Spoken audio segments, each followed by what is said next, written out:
अच्छा तो देखें भाई, न्यूमेरिकल जो है वो हम करने जा रहे हैं एम्पेरिकल एंड मॉलिक्यूलर फार्मूला के।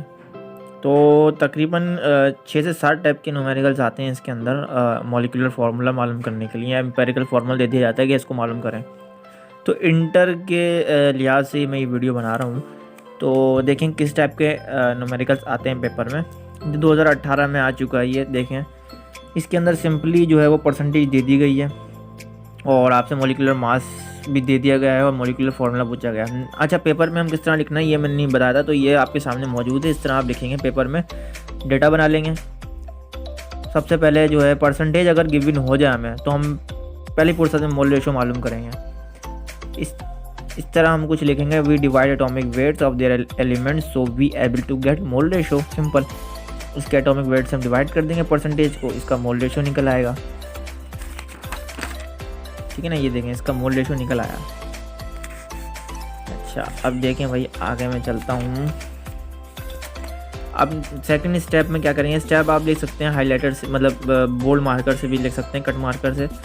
हेडिंग भी आप कट मार्कर से डालिएगा। To find the simplest ratio, simplest ratio में आपने सिंपल जो होगा वो लीज को देखना पड़ेगा।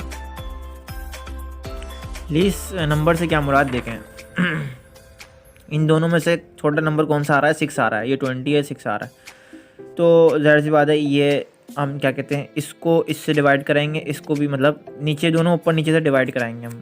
सिंपलेस्ट रेशो में बेसिकली यही होता है कि हम सिंपलेस्ट रेशो लेते हैं। देखें इसको हमने एक ही नंबर से डिवाइड करा है, इसको हमने 20 को इस नंबर से डिवाइड किया क्योंकि छोटी वैल्यू होती है। तो इसका आ गया 1 आ गया, इसका आ गया 2.9 आ गया। अच्छा, जब भी कोई ऐसी वैल्यू आ जाए तो हम इसको राउंड फिगर में लेंगे, यानी कि 9 बड़ी वैल्यू तो ज़ाहिर सी बात है वो आगे जाके 3 बन जाएगी। ठीक है, इसको हमने सिग्निफिकेंटली बना लिया कि 3 बन गया। अब देखें भाई, अब हम ना एम्पेरिकल फार्मूला क्या बना इसका, वैसे बना CH3 बन गया। ठीक है ना, C1 और ये H3 बन गया। ठीक है ना, बेसिकली एम्पेरिकल फार्मूला जो हो गया ये बन गया। इसको आप अच्छे से ले सकते हैं। आपने हेडिंग डाली, अब आपको मॉलिक्यूलर फार्मूला मालूम करना है। मॉलिक्यूलर फार्मूला का जो फार्मूला होता है वो ये होता है, molecular formula is equal to empirical formula और ये छोटा सा n। ठीक है ना, अब ये देखें आपने ये पूरा फार्मूला लगाना है। n किस तरह मालूम करेंगे, n बेसिकली मॉलिक्यूलर मास और एम्पेरिकल मास से मालूम होगा। तो अब देखें मॉलिक्यूलर फार्मूला हमने ये क्या किया, मॉलिक्यूलर मास जो था गिवन था डेटा में, एम्पेरिकल फार्मूला एम्पेरिकल मास जो है वो हम किस तरह मालूम करेंगे, एम्पेरिकल मास जो है वो इस तरह मालूम करेंगे। इसका लेंगे, 3 हो गया, कार्बन का 12 हो गया, दोनों को प्लस कर देंगे तो हमारे पास 15 आंसर आ जाएगा। दोनों को डिवाइड कर देंगे, 2 आ गया, 2 को हमने इस एम्पेरिकल फार्मूला से मल्टीप्लाई किया तो ये C2 हो गया, 3 2 6 हो गया। तो बेसिकली ये जो है वो C2H6 is the correct answer. तो ये तो आपका पहला जो क्या वो न्यूमेरिकल हो गया। सेकंड टाइप का न्यूमेरिकल देखें कैसा आता है। सेकंड टाइप का न्यूमेरिकल ये देखें इस तरह आता है। यहाँ पर सिंपली एक वर्ड यूज़ किया गया ऑर्गेनिक कंपाउंड का। ठीक है ना, तो इससे कोई भी वर्ड यहाँ यूज़ किया जाए आपको सिर्फ परसेंटेज देखनी होती है, डेटा आपको यहाँ बनाना होता है। तो कंफ्यूज मत होइएगा, सिंपल ऐसी तरीके से होगा सब कुछ ना। आपने वही डेटा वगैरह बना लिया, मॉलिक्यूलर फार्मूला वही मालूम करना है, मोल रेशो से मतलब आपने वैसे ही मालूम किया जो पहले हमने जिस तरह मालूम किया था। देन उसके बाद हम आगे चलेंगे, आगे जो होगा वो हम सिंपलेस्ट रेशो मालूम करेंगे। ठीक है ना, सिंपलेस्ट रेशो में हमने वही लीस्ट वैल्यू से डिवाइड कराया और फिर हमने क्या किया, थर्ड एम्पेरिकल फार्मूला ये बनता है हमारे पास। और तो अब हम जो है मॉलिक्यूलर फार्मूला मालूम करने के लिए वही फार्मूला सेम लगेगा और इसी तरीके से ये जो है वो फाइनल इसका यहाँ पर आंसर आ जाता है। मॉलिक्यूलर फार्मूला ये होता है बेसिकली। ठीक है, अब देखें भाई तीसरा टाइप का जो आएगा न्यूमेरिकल वो इस तरह आ जाएगा, कुछ दे दिया जाएगा, डाईइथाइल जिंक इस chemical use in the library. इस टाइप का मतलब इसमें आपको कंफ्यूज नहीं हो रहा। अगर आपके पास टाइम है तो आप इस तरह मतलब सोचें इसको, अगर नहीं है टाइम बिल्कुल भी तो आप सिंपल ये परसेंटेज देखें। ठीक है, कार्बन की क्या दी हुई है परसेंटेज, जिंक की क्या दी हुई है, इस तरह आप देखें। सिर्फ कार्बन की देखें, आपने बेसिकली इसमें डेटा बना लिया पहले। अब यहाँ आपने देखा यहाँ पर सिर्फ और सिर्फ आपको एम्पेरिकल फार्मूला मालूम करना है। ठीक है ना, डेटा में आपने क्वेश्चन में देखा सिर्फ आपको एम्पेरिकल फार्मूला मालूम करना है, यानी कि छोटा सा काम होगा।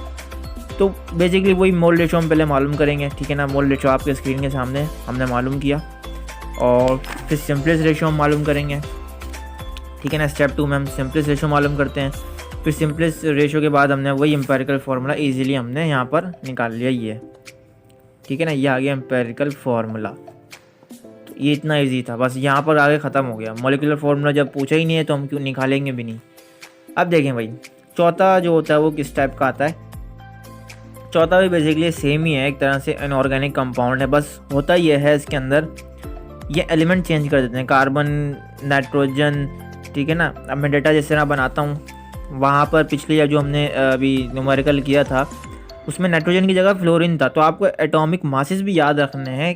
अक्सर ऐसा होता है कि क्वेश्चन में नहीं देते एटॉमिक मास, तो आप मतलब अगर एटॉमिक मास आपको याद नहीं हो तो आप फिर नीचे मोल रेशो वगैरह नहीं मालूम कर पाएंगे। बस इस तरह एटॉमिक मास आपको याद रखने ताकि जो है वो आप इजीली इसके जो है वो मोल रेशो मालूम कर सकें। और जो अगर पेपर में घुमाएं भी तो एलिमेंट से घुमाएंगे आपको इसमें।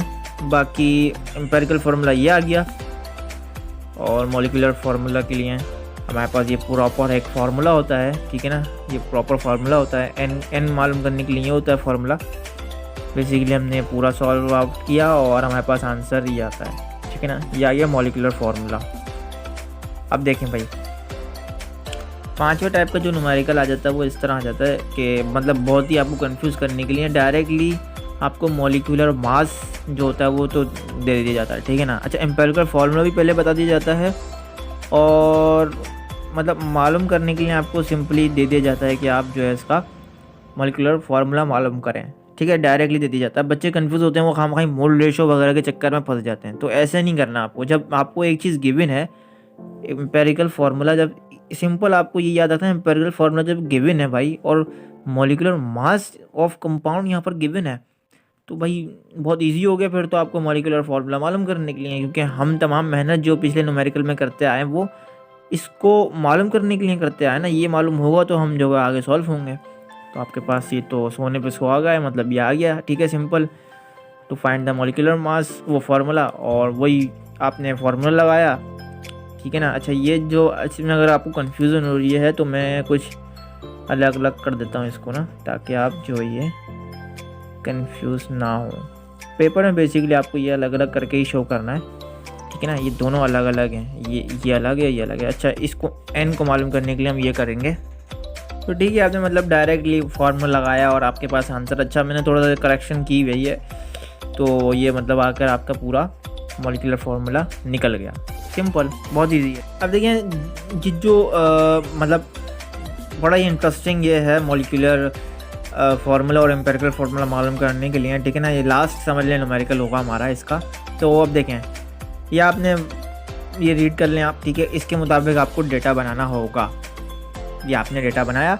Sample of mass acetic acid आपके पास मौजूद है। ये मास आपने देख लिया, मास ऑफ H2 देख लिया, मॉलिक्यूलर मास देख लिया। अब आपको मॉलिक्यूलर फार्मूला और एम्पिरिकल फार्मूला मालूम करना है। तो सिंपल, अब मैंने आपको बताया था, सबसे पहले हम एक फार्मूले से मास ऑफ कार्बन मालूम करेंगे। ये हेडिंग वाइज लिखेंगे आप पूरी।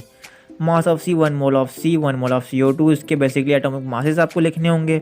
वही गिवन मास ऑफ CO2 मतलब यहाँ पर गिवन है वो आपने लिखना होगा।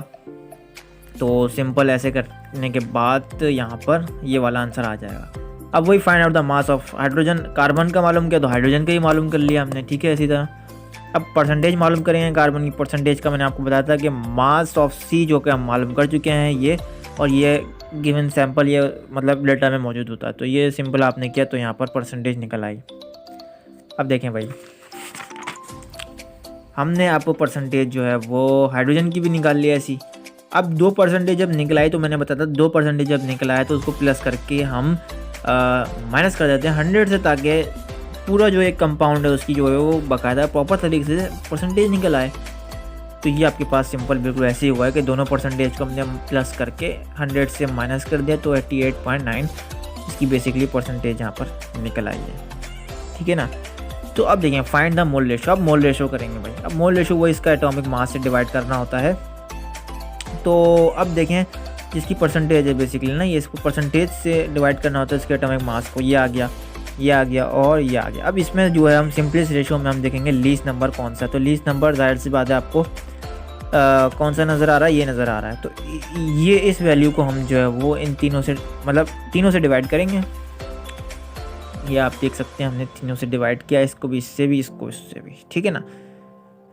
तो ये 1 आया, ये आया कुछ 356 वैल्यू आई, 1855। अब इसको राउंड फिगर में हमें करना होगा, तो हम राउंड फिगर किस तरह करेंगे, 6 जो है वो ज़ाहिर सी बात है इधर जाएगा तो ये 6 हो जाएगा। तो 6 ने जब 3 के पास जाएगा तो हम जो है वो इसको 4 कंसिडर करेंगे, ठीक है। और इसी तरीके से ये यहाँ भी देख लें, अगर 8 बड़ी वैल्यू है तो हम सिग्निफिकेंट फिगर बनाने के लिए इसको 1 जो है वो 2 कर देंगे। तो बेसिकली ये 2 हो गया, ये 4 हो गया, ये 1 हो गया। अब हम एम्पिरिकल फार्मूला इजीली यहाँ निकाल सकते हैं, C1H4O2, ठीक है। अब मॉलिक्यूलर फार्मूला का फार्मूला भैया ये होता है, जैसे कि मैंने आपको बताया था, वही सिंपल, वही इसके एम्पिरिकल जो होगा, इसको मतलब मास इसका मालूम करके डिवाइड कर देंगे। ये आपको बेसिकली मालूम होगा क्वेश्चन में। डिवाइड करने के बाद यह आ गया तो सिंपली हमारे पास यही वैल्यू आ गई।